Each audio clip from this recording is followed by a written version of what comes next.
अस्सलामुअलैकुम, क्या हाल चाल हैं आप सब लोग के। उम्मीद है सब ठीक ठाक होंगे, खैरियत से होंगे। तो मुझे जाना था अपने क्लिनिक, तो सबसे पहले मैं यूज़ करूँगी ये डिओड्रेंट। उसके बाद मैं ये सन ब्लॉक यूज़ करूँगी, फिर बहुत ही मिनिमम सा मेकअप करूँगी क्योंकि गर्मी का मौसम है। मुझे अपनी स्किन बिल्कुल भी ख़राब नहीं करनी थी। एज़ अ डॉक्टर मुझे अपनी स्किन फ्रेश करनी थी क्योंकि जब पेशेंट आपके पास आता है तो एक फ़्रेश और वाइब्रेंट सी वाइब्स ट्रांसफ़र होती हैं, जो कि बहुत ज़्यादा ज़रूरी हैं। अगर आप फ्रेश डॉक्टर नहीं लग रहे हैं तो पेशेंट आपके साथ कंफर्टेबल फ़ील नहीं करेंगे। तो ये बहुत ज़्यादा ज़रूरी है कि आप बिल्कुल फ़्रेश नज़र आ रहे हों ताकि पेशेंट आपको प्रॉपर तरीके से अपनी बात कन्वे कर सके वो, और पूरे सेशन में वो आपके साथ comfortable feel. So I am on my वे।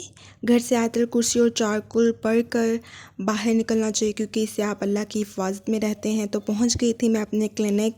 तो आज हजामा के कुछ सेशंस करने थे, इसलिए मैं वक्त से पहले पहुंच गई थी। मैंने अपने पेशेंट्स को उस हिसाब से अपॉइंटमेंट्स दी हुई थी। तो जैसे मैं क्लिनिक पहुंचती हूँ तो मैं अपना होमवर्क स्टार्ट कर देती हूँ।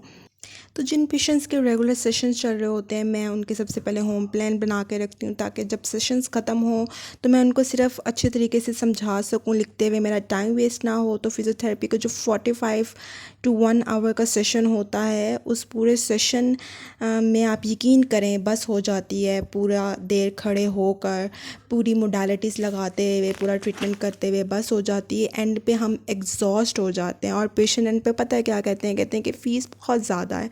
ये नहीं पता कि 45 टू 1 आवर उनकी बॉडी के ऊपर पूरी पूरी मेहनत हो रही होती है, उनको उस चीज़ से कोई गर्ज नहीं। खैर, पूरे 45 टू 1 आवर का एक बहुत अच्छा इंटरेक्टिव सेशन रहता है। मैं बहुत ज़्यादा इंजॉय करती हूँ अपने सेशन को। जैसे ही मुझे फ्री टाइम मिलता है तो मैं अपने टाइम को यूटिलाइज़ करती हूँ, मैं पढ़ने बैठ जाती हूँ। और आज जो कि मैंने हजामा करने थे तो मैं उसी से रिलेटेड कुछ पढ़ रही थी। तो मैं रेडी कर रही थी कुछ इक्विपमेंट्स जो कि हजामा के लिए नेसेसरी होते हैं। वो एक तरीके से सेटिंग की हुई हो तो टाइम कम लगता है। जैसे पेशेंट आए आप फ़ौरन स्टार्ट कर दो। तो मैं बहुत ज़्यादा थक गई थी, इसलिए मैंने अपने आप को फ्रेश करने के लिए, अपने फंक्शन को इन्हांस करने के लिए मैं आ गई थी यहाँ पे विंडो के पास। यहाँ पे मैं थोड़ी देर खड़ी हुई, कुछ सीन इंजॉय किए, थोड़ी बहुत वॉक की। वॉक करने के बाद मैं वापस अपने रूम में चली गई। रूम में जाकर उतनी देर में मेरा पेशेंट आ गया था। मैंने अपना हिजामा का सेशन स्टार्ट किया और उस सेशन के बाद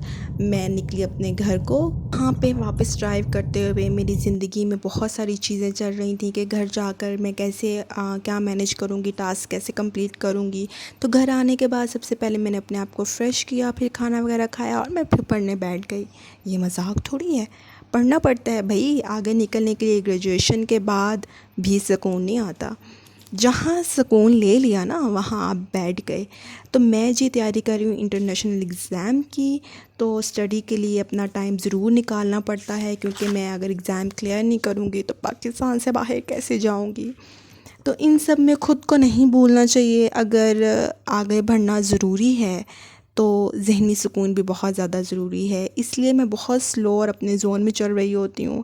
मैं नहीं देखती मेरे इर्द गिर्द कौन क्या कर रहा है और क्या नहीं कर रहा। मैं बस मोटिवेटेड रहती हूँ और मुकाबलेबाजी में बिल्कुल नहीं पड़ती। आप लोगों को भी यही करना चाहिए, मुकाबला बिल्कुल नहीं करना चाहिए और अपनी ज़ोन में मोटिवेटेड रहना चाहिए क्योंकि इससे बहुत ज़्यादा आपको तरक्की मिलती है और एक अच्छी पॉजिटिव हेल्दी वाइब्स आपके अंदर रहती हैं, वही आप नेक्स्ट किसी को ट्रांसफ़र करते हैं। होप सो आपने वीडियो एंजॉय की हो। अगर आपको वीडियो थोड़ी सी भी पसंद आई हो तो प्लीज़ इसको लाइक कीजिएगा और हमारी डॉक्टर्स की ज़िंदगी में जो मेहनत चल रही होती है उसको थोड़ा सा अप्रिशिएट ज़रूर कीजिएगा। चैनल को सब्सक्राइब कीजिएगा। अल्लाह हाफ़िज़।